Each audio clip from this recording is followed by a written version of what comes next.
Assalamualaikum warahmatullahi wabarakatuh. Alhamdulillah, segala puji hanya milik Allah yang telah menciptakan kita berpasang-pasangan, bersuku-suku, berbagai macam bahasa, adat, warna kulit. Itu semua tiada lain Allah ciptakan kecuali kita untuk saling mengenal satu sama lain. Dan sesungguhnya kata Allah, yang paling mulia di sisiku adalah orang yang bertakwa dari sekian banyak manusia tadi. Salawat dan salam kita haturkan kepada panutan terbaik dalam hidup kita, yaitu baginda besar Nabi Muhammad SAW. Mari kita bersalawat kepada beliau. Allahumma shalli wa sallim wa barik alaihi wa ala alihi. Baiklah, pada momen kali ini kita akan membicarakan tentang 5 tips membina rumah tangga bahagia. Ini kan saya sampaikan karena saya sudah menikah. Ya, mudah-mudahan saya juga masih dalam proses, kita semua dapat membina, membangun rumah tangga yang harmonis, bahagia, sakinah, mawaddah warahmah. Amin insyaallah ya rabbal alamin. Baiklah, yang pertama adalah menjunjung tinggi perintah Allah dan Rasulullah. Jadi tujuan utama menikah adalah menjalankan sunnah baginda Rasulullah, karena Rasulullah memerintahkan kita untuk menikah apabila kita mampu. Dan menikah itu bukan untuk tujuan melampiaskan nafsu syahwat saja. Memang salah satu tujuan dari menikah adalah menunaikan hajat biologis manusia. Jadi yang pertama adalah mencapai keridhaan Allah. Karena kalau sudah Allah yang ingin dicapai, maka kita akan bahagia. Apabila yang dicapai dari pernikahan itu bukan karena Allah, mungkin karena hartanya, atau ada hal-hal yang diinginkan dari menikahi dia, saya yakin pernikahannya tidak akan lama. Karena apabila kita mencintai seseorang karena kecantikannya, ketika kecantikan itu hilang, karena kecantikan itu tidak akan bertahan lama, akan habis dimakan waktu, dimakan usia. Umur saat ini cantik, 30 tahun ke depan bisa berubah penampilannya. Ketika kita mencintai seseorang karena rupanya, maka ketika rupa cantiknya hilang, maka hilang pula kecintaannya ini, karena tujuan awalnya adalah kecantikan. Tapi tujulah Allah Subhanahu wa taala, karena Allah Subhanahu wa taala berfirman, "Wa man a'rada 'an dzikri fa inna lahu ma'isyatan dhanka." Barang siapa yang lalai dari mengingat Allah, atau tujuannya lalai daripada menuju Allah, maka sesungguhnya dia menemukan kehidupan yang semu. Kalaupun bahagia, bahagianya sementara, tidak kekal abadi. Nah, maksudnya menjunjung tinggi perintah Allah adalah kita menunaikan kewajiban kita kepada Allah. Kalau bisa ditambah dengan yang sunnah-sunnah. Bahkan kata Rasulullah itu sangat senang apabila kita membangunkan istri kita untuk bangun di tengah malam, untuk bangun sholat malam berjamaah. Itu syahdu sekali, kalau bisa diwujudkan luar biasa. Romantis sekali suasana malam, sholat berjamaah, kemudian mengadah doa kepada Allah. Itu sungguh luar biasa di tengah malam. Itu akan menambah kecintaan kita. Hubungannya makin erat, makin bagus. Asal Allah yang dituju. Kalau bukan Allah yang dituju, maka dia akan mendapatkan kebahagiaan yang semu. Tidak lama. Jadi perintah Allah. Karena ada dulu sahabat Nabi yang bernama Zahid, ya, umur beliau itu sudah umur 23 tahun. Ditanya oleh baginda Rasul, "Engkau sudah menikah?" Belum ya Rasul. "Saya tergolong orang yang miskin, rupa saya tidak terlalu tampan." Kata Rasul, "Tetap menikah, diperintahkan untuk menikah." Jadi apabila kita ini sudah sampai usianya mapan untuk menikah dan dirasa hartanya cukup, dan kita tidak perlu khawatir masalah harta ini karena Allah yang menjamin. Ada rezeki yang datang karena kita menikah. Ada rezeki yang datang karena kita memohon ampun kepada Allah. Ada rezeki yang datang kepada kita karena kita bersedekah. Banyak jalan cara Allah untuk menyampaikan rezeki kepada kita. Jadi jangan khawatir. La nas'aluka rizqan.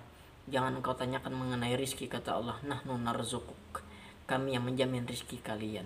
Tapi tetap dalam garis bawah kita berusaha tawakal.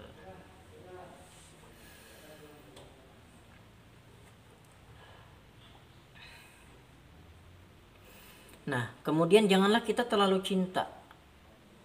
Jadi tetap ada batasannya. Di dalam Al-Quran Allah Subhanahu wa taala berfirman, "Qul in kana aba'ukum wa abna'ukum wa ikhwanukum wa azwajukum wa ashiratukum wa amwalun iktaraftumuha wa tijaratun takhshawna kasadaha wa masakinu tardawnaha ahabba ilaikum minallahi wa rasulihi wa jihadin fi sabilihi fatarabbasu hatta ya'tiyallahu bi amrih. Allahu la yahdil qaumal fasiqin." Katakanlah, apabila keluargamu, hartamu, anakmu, istri-istrimu, rumah-rumahmu, harta yang engkau kumpulkan selama ini lebih engkau cintai daripada Allah dan Rasulullah, maka kata Allah, tunggulah saat kehancurannya. Jadi cintailah sekadarnya. Jangan melebihi cinta kita kepada Allah. Ada batasan-batasannya. Baiklah, karena kalau orang yang merasa terlalu cinta itu dikhawatirkan nanti dia cinta buta. Kalau orang cinta buta itu kadang-kadang tidak peduli dengan keadaan di sekitar. Misalkan orang yang dicintainya tadi ternyata selingkuh. Karena terlalu cinta dibunuh misalkan. Nah, ini kan sudah penyelewengan karena berlebihan cinta. Jadi jangan sampai, cintailah sekadarnya saja. Kemudian yang kedua adalah menunaikan hak dan kewajiban masing-masing. Misalkan sang suami menafkahi lahir dan batin. Nafkah lahir yaitu berupa sandang pangan, memberi makan, memberi perhiasan, mungkin kebutuhan-kebutuhannya kita beri uang untuk membeli pupur, mungkin alat-alat bersolek lainnya, pakaian, tempat tinggal yang nyaman, kendaraan kalau perlu ya kita adakan. Itu adalah hak lahir yang harus kita tunaikan. Jangan sampai istri kelaparan, kita makan enak. Jangan sampai. Tunaikan kewajiban. Dan kewajiban ini nanti akan ditanyakan oleh Allah Subhanahu wa taala. Kemudian nafkah batin berupa rasa kasih sayang, perhatian. Ya, tempat dia mungkin mengeluhkan persoalan, meskipun persoalan kita ini seharusnya sama Allah semuanya. Tapi ada tempat dia, tempat bersandar lebih nyaman dengan kita. Itu harus kita buka, jangan kita tertutup. Ya. Nah, nafkah batin lagi misalnya hubungan biologis. Ya. Karena kalau dari segi ilmu psikologis, perempuan itu tahan tidak berhubungan biologis itu selama 4 bulan itu paling lama. Ya. Jadi sang suami jangan, kalau bisa ya meninggalkan terlalu lama. Ada kewajiban. Kalau laki-laki ini agak lebih cepat ya. Makanya dalam penelitian itu, dalam rumah tangga itu sebenarnya baik berhubungan itu mungkin 3 kali seminggu gitu. Harus teratur gitu. Nah, itu lebih baik dan lebih sehat. Dan itu lebih baik daripada dia nanti menyeleweng. Nah, itu. Nah, dikhawatirkan menyeleweng nantinya. Kalau tidak ditunaikan, tidak saling memenuhi. Misalkan laki-lakinya mau hubungan, ternyata sang istri menolak. Ini tidak boleh.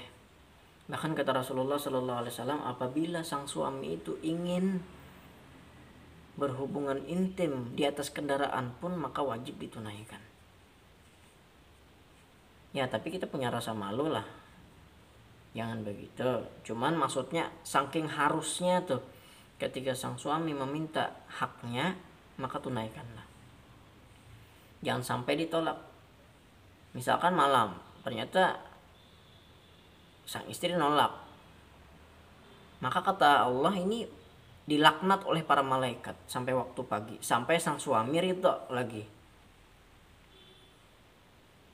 Ya, jangan sampai menyakiti hati atau perasaan suami.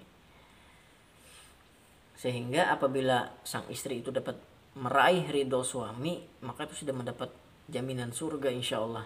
Setelah kewajiban kepada Allah tunai, dia berbakti kepada suaminya, itu sudah jaminan surga. Meskipun amalan perempuan itu tidak sebanyak amalan laki-laki, tetap jaminannya surga apabila orang itu berbakti taat kepada Allah dan taat kepada suaminya. Bahkan seandainya nih kata Allah boleh sujud kepada makhluk, seandainya ya, sebenarnya tidak boleh, maka Allah akan menyuruh sang istri itu sujud kepada suami. Jika boleh, tapi ini tidak boleh, dilarang. Takutkan nanti menimbulkan kesyirikan, menganggap segala-galanya dengan juga segala-galanya. Taat sama suami boleh, tapi ketika sang suami menyuruh kepada kemaksiatan yang bertentangan dengan hukum Allah, jangan ditaati. Itu bukan ketaatan namanya. Bukan suatu ketaatan apabila kita bermaksiat kepada Allah. Tetapi cara menolaknya pun tetap dengan kata-kata baik. Kata suaminya minum minuman keras, jangan kata kita, tapi tetap dengan tutur kata yang lembut, dengan tutur kata yang baik. Kemudian yang selanjutnya adalah menjalin komunikasi yang baik. Ini sangat penting, karena yang namanya rumah tangga itu tidak dijalani dengan sendiri. Dua orang yang saling memenuhi. Kita tahu kenapa Allah menciptakan tangan kita ini bersela-sela. Karena suatu saat nanti Allah akan hadirkan seseorang yang akan melengkapi sela yang kurang lainnya, sehingga sempurna. Jadi saling gotong royong, saling membantu, perbaiki komunikasi. Karena apabila komunikasi tidak baik, sulit juga. Masalah keuangan mungkin, atau masalah kepribadiannya yang kurang nyaman, ditegur dengan lembut, jangan dengan kasar, langsung dimarah, jangan seperti itu. Apalagi dalam Islam mengatur apabila sang istri ini tidak mau taat kepada Allah, misalkan dia tidak mau sholat nih, bicarakan dulu, mah sholat, malu sama Allah nggak sholat. Kalau nggak berkutik juga masih aja, tegur lagi dengan nada yang agak keras mungkin ya. Kenapa nggak mau sholat? Ini kan perintah Allah, misal seperti itu. Kalau masih juga, yang lebih keras, mamah ini mau sholat atau tidak? Beda ya, beda kebijaksanaan dengan marah itu beda. Bukan marah yang dikedepankan, tapi kebijaksanaan. Karena nanti kita sebagai suami akan dipertanyakan masalah tanggung jawab kita kepada istri ini. Kenapa dia tidak sholat, tidak diberitahu atau bagaimana gitu. Kalau masih juga, pisah tempat tidur itu aturannya. Jadi jangan langsung talak, jangan langsung talak, itu emosian namanya. Kemudian pisah ranjang tadi. Nah, mudah-mudahan satu malam itu dia mau merenung, oh salah di sini. Ternyata masih juga kita ajak kompromi antar keluarga. masalahnya begini nih, begini. Saya sudah nasihatin tapi masih belum mau. Nah, langkah terakhir itu ya mudah-mudahan tidak terjadi. Memang sih perpisahan itu adalah sesuatu yang halal dalam Islam tapi sangat dibenci oleh Allah. Bercerai itu. Jadi kalau bisa jangan dulu ke arah situ, kita bicarakan baik-baik. Kalau ada solusi yang bagus bagaimana menyelesaikan permasalahan tersebut. Kemudian yang keempat adalah tumbuhkanlah saling memahami satu sama lain. Kita harus saling memahami. Maksudnya begini, kita tidak ada yang sempurna dalam hidup ini. Satu bagian ini bagus, satu bagian ini kurang.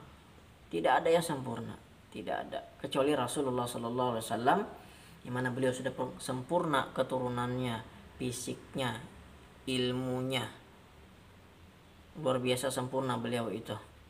Keimanannya luar biasa. Kalau kita jauh sekali. Jadi jika seandainya kita berharap nanti punya pasangan yang misalkan putih, lembut orangnya, silahkan aja kawin sama kapas.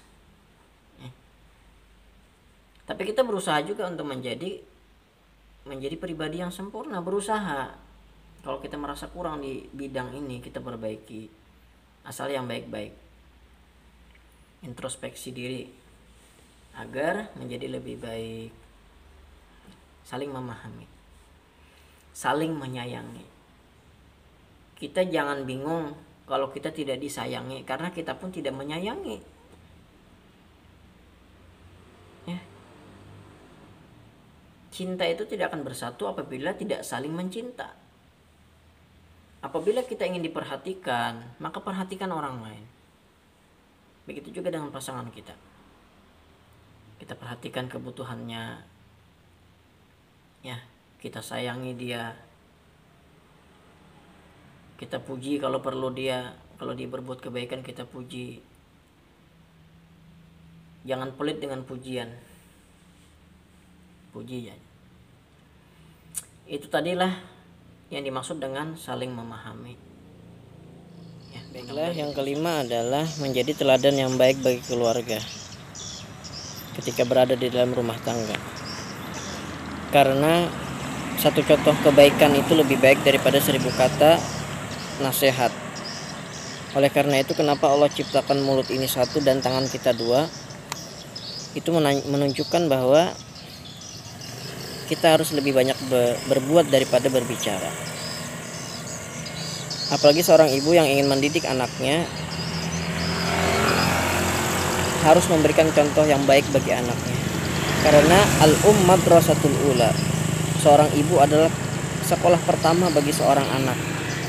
Apalagi kita tahu bayi itu adalah seorang peniru nomor 1 di dunia. Apa yang kita katakan, apa yang kita ucapkan, perbuatan kita, kelakuan kita, maka itu akan ditiru olehnya dan dianggap baik olehnya.